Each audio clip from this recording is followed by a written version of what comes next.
महाभारत में भगवान कृष्ण ने सिर्फ अर्जुन का ही विषाद खत्म नहीं किया, कर्ण को भी बहुत बड़ी सीख दी। महाभारत में कर्ण भी भगवान कृष्ण को अपनी व्यथा सुना रहे हैं कि मेरी मां ने मुझे जन्म देते ही त्याग दिया, आचार्य द्रोण ने मुझे शिक्षा देने से मना कर दिया क्योंकि उनकी नजर में मैं क्षत्रिय नहीं था, द्रौपदी के स्वयंवर में मुझे अपमानित किया गया कि मैं राज परिवार का हिस्सा नहीं हूं, मुझे पूरे जीवन अपमान का घूंट पीना पड़ा। कर्ण पूछते हैं, केशव मेरा क्या अपराध था? भगवान कृष्ण जो कर्ण को जवाब देते हैं, मुझे ऐसा लगता है कि यह जवाब 1000 करोड़ टीचिंग के बराबर है। यह जवाब सीखने के बाद आदमी के पास हर सवाल का जवाब मिल जाएगा। जी हां, कृष्ण मुस्कुराते हैं और जवाब देते हैं कि हे सूर्य पुत्र, मेरा तो जन्म ही कारागार में हुआ, मेरे पैदा होते ही मृत्यु मेरी प्रतीक्षा कर रही थी। जिस रात मेरा जन्म हुआ उसी रात मेरे मां बाप से मुझे जुदा कर दिया गया और जहां पहुंचा वहां सब काम मुझे ही करने पड़े। गायें चराने से लेकर गोबर उठाने तक सब काम करता रहा।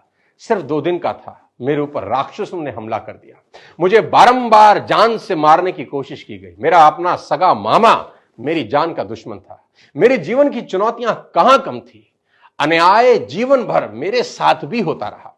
कृष्ण कर्ण को समझाते हुए बड़ी बात कह रहे हैं जो हमें सीखने की जरूरत है कि जीवन में आपका अपमान होता है, यह इंपॉर्टेंट नहीं है, इंपॉर्टेंट यह है आप उस अपमान का जवाब कैसे देते हैं। कर्ण जीवन भर अपने अतीत की कड़वाहट से भरे रहे, पर कृष्ण कभी अपने अतीत पर आरोप नहीं लगाते। कर्ण पीछे की ओर देखते हैं और कृष्ण आगे की तरफ।